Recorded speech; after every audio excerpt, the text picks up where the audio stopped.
All right, guys, welcome to the case study. Today I'm going to be going over the state of dropshipping in 2019. So if you're a current dropshipper and you're doing well online with Shopify, I'm going to show you what you need to do to survive and do well this year. And if you're new and you're looking to get into dropshipping, I'm going to show you what you need to do to have success this year.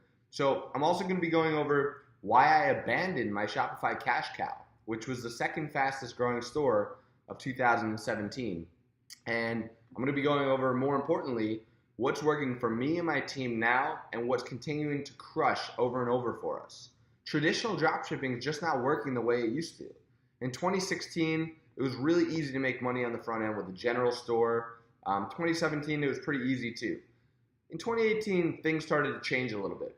We started our drop surfing movement, where we would take trending products that were already working in our database and selling them. And we still do a lot of that stuff, but we're using a two-store method now, along with some different Facebook ad testing that's allowing us to thrive over and over and over again, guys. I'm going to be going over this here in this presentation shortly. So, who is this case study for? Well, if you're currently on Amazon doing FBA, if you're a current dropshipper, if you're a current Shopify store owner, you're going to learn a lot in this case study. And if you're just looking to get into e-commerce but don't know where to start and you're at a beginner level, you can feel free to stay with us. We'll try to keep things as simple as possible, but it's not just a beginner case study. Who am I and what gives me the ability to give the state of dropshipping speech here in 2019? Well, I want to get to all the good stuff, so I'll try to be quick with my backstory. I didn't always have a background in dropshipping and e-commerce. What I did for years actually was struggle without any profit over and over again, bringing in products from China. I flew out there. I would invest in inventory. We'd ship it back to the U.S. I would sell on Amazon, on Shopify, at trade shows, at events, and I built some pretty cool brands. But I was working super hard. I was working 16-hour days, and although I did millions of dollars in sales, the profits were slim, and my energy was, at a point where I was about to give up. I discovered dropshipping a few years back, actually on a webinar similar to this, and it totally changed my life around.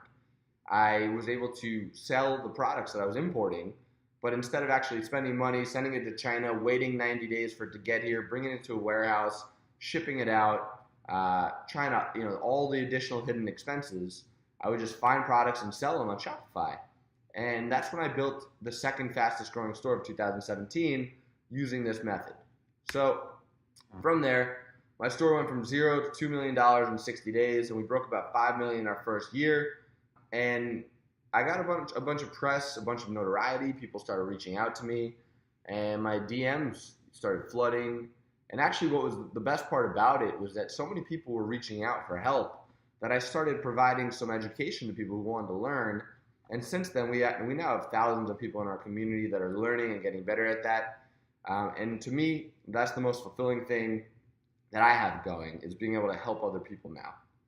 So here's a screenshot of the Gadget Snob the first year. It did almost $5 million in sales, and I was able to achieve this using a method called drop surfing. All right, guys, so the store did $2 million in 60 days and nearly $5 million in its first year. What do you think it's doing right now?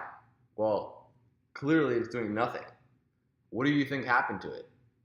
Well, I'll get into that in a bit.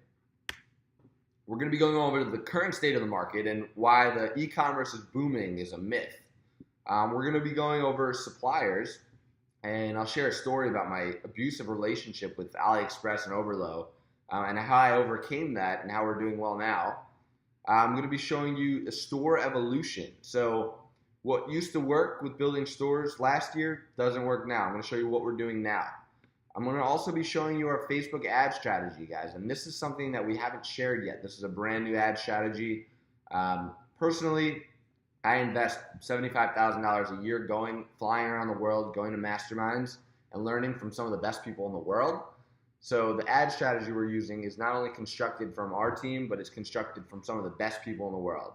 And then, last but not least, I'm going to go over forecasting and how you can stay ahead of the curve and how you can have consistent profit this year. So, first things first, e-commerce is booming, right? what traditional drop shipping is dying. It's competitive. I want to show you guys what's going on here. So what do I mean by e-commerce is dying? Well, if you look at projections, in 2019, we're going to exceed $500 billion in online sales. And that's going to keep rising for the foreseeable future. And most people are seeing this money and saying, oh my God, I want to be a part of that industry. I just want a little piece of that. But the problem is, whose pocket is this money going into? That's the real question, right? And it doesn't matter if you're in an industry that's booming if your business is not. Well, guess what, guys? Amazon is using drop shippers and their sellers to find out what's working so that they can sell it themselves. They're luring people in and they're letting them test products with their own money so that they don't need to test products with their money.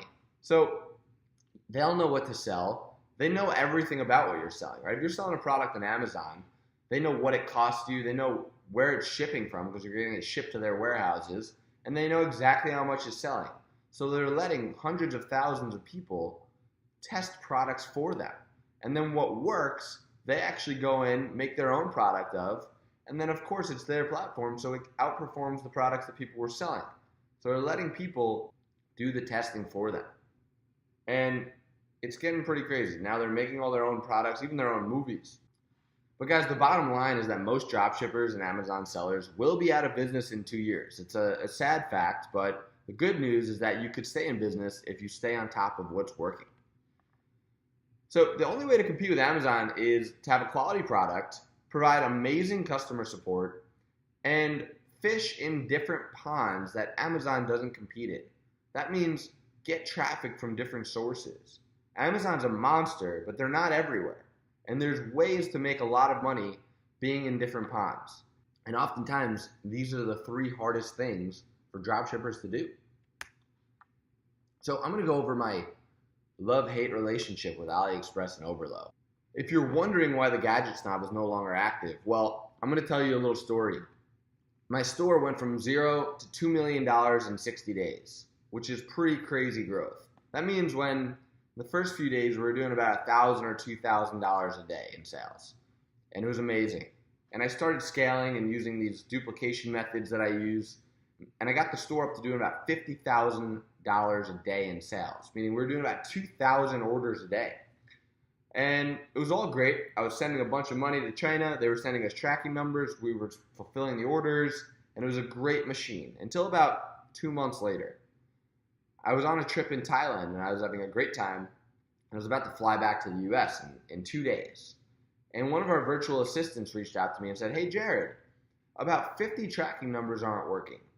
And I was thinking, 50 tracking numbers, we have 2,000 orders. You know what? Can you just try to figure it out? I'm not concerned. You'll figure it out. Didn't really think much about it. The next day, she reaches back out to me and says, hey, Jared, so far we've identified 150 tracking numbers that aren't working. Keep in mind, I have to fly back from Thailand the next morning, which is about a 24-hour journey. So now I'm thinking, 150 tracking numbers, that's weird, but can you just dig into it and, reach out to the supplier, see what's going on? Then that next morning, right before my flight, she goes, Jared, we've identified 350 tracking numbers that aren't working. So now I was starting to get concerned, but I had to take off back to the US. So I traveled for about 24 hours, no phone.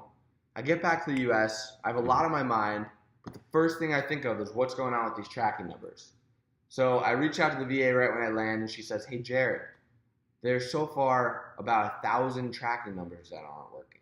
And if you imagine our average order value is about $50, that's $50,000 worth of orders that have fake tracking numbers, or the tracking numbers weren't working. We weren't sure yet.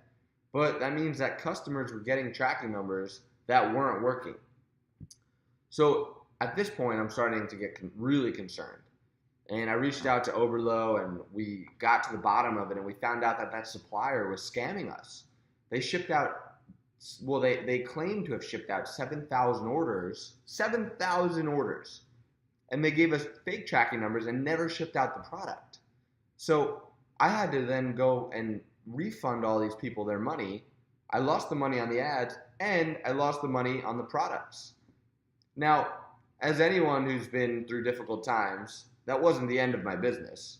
I came back, And as I said, we did about $5 million on that store. So at that point, we're only at $2 million. So the rest of the year, we did another $3 million. So we did come back and persevere.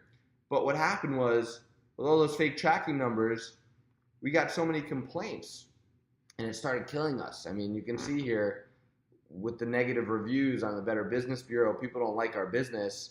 And what happens with that is that Facebook actually starts surveying people that you serve ads to, and if they leave you negative reviews, Facebook throttles your ads, and that's what happened to us with the Gadget Snob. So eventually, we shut down the store.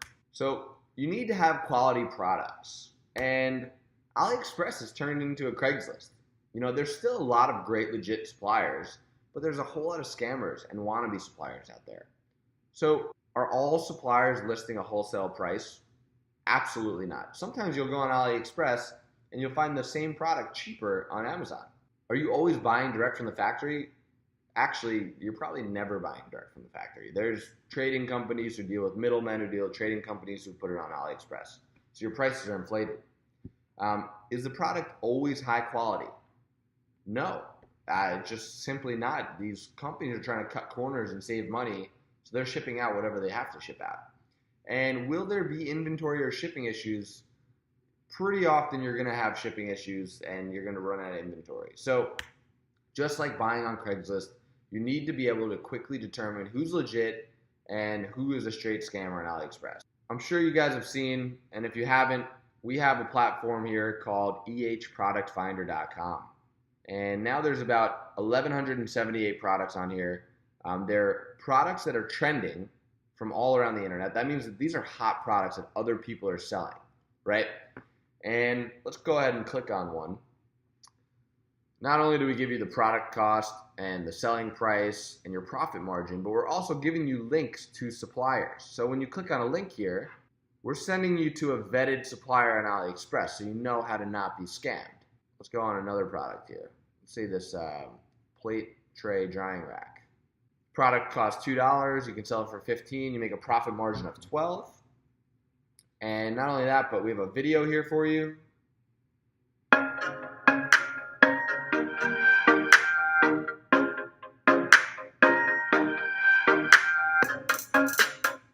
And then if you go over here to the link, AliExpress, here you go. Here's a supplier that you can buy from. So now that we went over suppliers and how to avoid getting scammed, I want to go over something really exciting, which is the store evolution and how we're drop surfing into harbors. Now, the old way of drop shipping would be browse on Amazon and Facebook for high selling products, launch on Amazon or Kickstarter and pray for sales, get intent-based traffic, which means using Google AdWords. When people search your product, you're hoping that they buy yours, and make a 5 to 10% margin. That's the old way of drop shipping. With drop surfing, I only sell viral products proven to sell fast. So we're riding profitable trends and we stay lean. We're launching on Shopify and controlling our buyer data. We get impulse traffic. So we're using Facebook ads and creatives to create demand. And we're making 30 to 40% profit margins on these products. I'm going to show you some of these stores in a minute. The only issue with only drop surfing and using a general store is that you'll make lots of money in bursts, but revenue isn't predictable. Some months you may do $100,000, some months you may be doing $10,000. You don't build any brand equity. Most viral products just die and you never sell them again. And you end up not feeling proud of your store and the products you sell. So what we've been doing is we've been building drop surfing general stores where we test products. You see on the left here, we always have at least one of these running where we're testing new products. We're testing products from EH Product Finder every single day. We're riding the existing trends. We're learning how to market the product, and we're making money. We're profitable on this store. But when we find a product that's winning, we build a single product niche store, as you can see on the right. And what we do here is right now we have 7 of these running. So we can have as many as we want. And the good thing about these niche stores is that you're seasoning your Facebook pixel. For some of you beginners, you may not know what that means. But for those of you involved with e-commerce and Shopify, you know what that means. You're sending traffic to a certain type of product, so you're getting buyers easier and easier with the Facebook pixel. We're focused on building data. we're building a cult-like community, and we're building brand equity. So these niche stores on the right are what's really killing it for us. So you can see here, one of our niche stores from September to November of 2018, which is pretty recent, did a little bit over $1 million in sales. And we have another store here from November to December 20th. So going into 2019, we did a little bit over $550,000 in sales. And these are stores that are building brand equity and are going to continue to grow through 2019. So next I'm going to go over traffic and how we're using hyperspeed testing, the most efficient way to test products with Facebook ads. I'm sure a lot of you guys have tested products and wasted money, maybe even spent thousands of dollars and didn't make many sales. Or maybe you made a few sales and just lost money and didn't know what to do. And the problem is that there's so many different ways to test products on Facebook. There's so many different methods, and there's so many different ways you can target people, and so many different objectives you can use. But what I'm going to go over here is the method we're using to make sure that we holistically test a product, so we're not missing out on anything, and at the same time waste as little amount of money as possible while knowing if that product's a winner or a loser by the end. So it's great to have the store, it's great to have the suppliers, but without traffic, you got nothing. So on Facebook, you need advertising that works. You need a creative, right, that people are attracted to. You need to find the right people. So who do you target? And you need to spend the optimal amount of money. So budgets. I'm going to get into a little bit more depth here. So with the creative, there's different things you can put on Facebook, right? There's photos, there's short videos, there's long videos, there's carousels, there's memes, and there's other stuff you can do too. When it comes to targeting, you can target very narrow. You can say, I just want 45-year-old women who like cats, right? That's a very narrow audience. Or you can say, I want women 35 to 45 who are into health. That's a bit of a broader audience. Or you might say, I just want women above 18 in the US, which is a very broad audience, right? And then for the budgets, we're talking about ad set budget here. You can spend any amount of money on an ad set, but depending on the price of your product and depending on the type of the product, the budget you set for your ad set is going to have an effect on the success of that ad set if you're on automatic bidding. So we're going to get into those in more detail in a second. So what we start with on each ad set is we have an ad with a photo, we have an ad with a carousel, we make a short video, a long video, and a meme, right?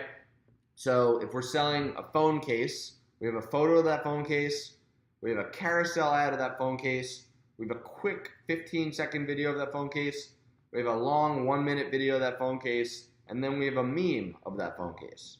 And the reason we're doing this is because on each ad set, Facebook sends out, if we have these 5 different ads, we can start to see which ones are getting the cheapest engagement, which ones are getting the cheapest cost per clicks, and which ones we're going to use long term when this product is deemed a winner. So for targeting, we're creating ad sets with broad, semi-broad, and narrow targeting. So for every ad set we have, we're duplicating it 3 times, and we're changing the targeting. So for the first one, we want it to be 50 million plus people. Oftentimes, we'll just do US 18 plus, no targeting. Actually, on the store I showed you that did $550,000 in that month, I started by targeting nobody, just US 18 plus, because what happens there is your CPMs are very low. That's your cost per impression, because you're telling Facebook, hey, target anyone. So you're not paying for those certain people, right? We target semi-broad, which is, not just anyone, but let's say women who like fitness. Pretty broad, but it's not like, just target anyone, which means your CPMs are going to be a little bit higher, but the quality of traffic will be a little bit better. And then we target really narrow. So if we're selling, a wine shirt, we're going to target people who like wine, and we're going to try targeting women who are 45 who like wine. Now, that audience is going to cost us the most to target, but maybe that traffic is the highest quality.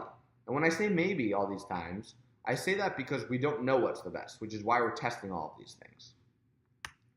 And then, last but not least, we duplicate all of those 3 ad sets into 4 more ad sets, and we test different budgets. So we're testing a $3 a day budget, $5 a day budget, $10 a day budget, and a $20 a day budget. And why do we do that? Well, we do that because when you're on automatic bid, which is what we're doing when we're testing, the amount of money that you give Facebook to spend determines what your bid is going to be, in turn, which determines what your cost per purchase is going to be. So if you're selling a product that costs $12, it could be a $3 budget or a $5 budget that gets you the best cost per purchase. But if you give Facebook $20 to spend, they may just spend $20 and you may get one purchase. They may bid more for you in your automatic bid. And I say maybe and I say may because we don't know, which is why we're testing. So going over creative, targeting, and budgets, we're pretty much covering the whole playing field. And by the end of the day, we know if a product's a winner. And if it's a winner, we go and build a niche store for it, and we scale that store. So we've went over the market, we went over suppliers, we went over store evolution and what kind of stores we're building. We went over traffic, and now I want to go over forecast and how to stay ahead of the curve.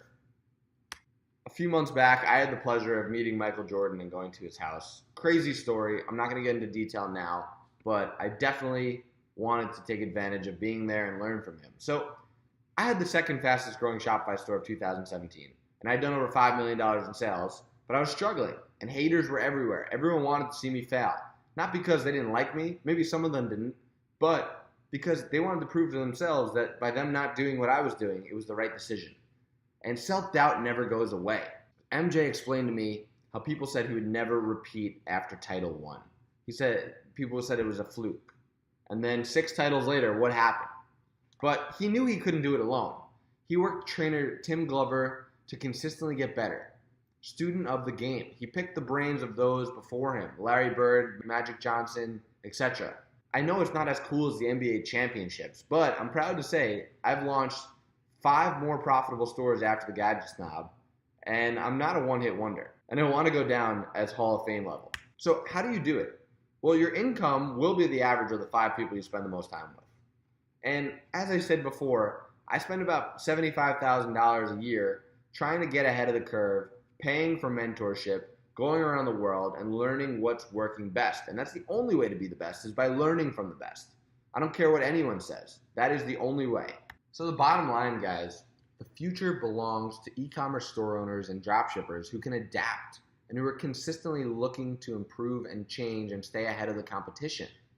And I want that mentorship for you. So what is your plan? Are you going to take what you've learned today and just forget it all and think maybe I'll do it, I'll do it sometime? Well, let me tell you something. Sometime never comes. You're going to be thinking of the right time to do something and you're never going to do it. Maybe you're already doing it. And you're going to keep doing the same things over and over again. And eventually you're going to get burnt out, because when you can consistently do the same thing over and over again and expect to get different results, even if you're making minor changes, you get exhausted.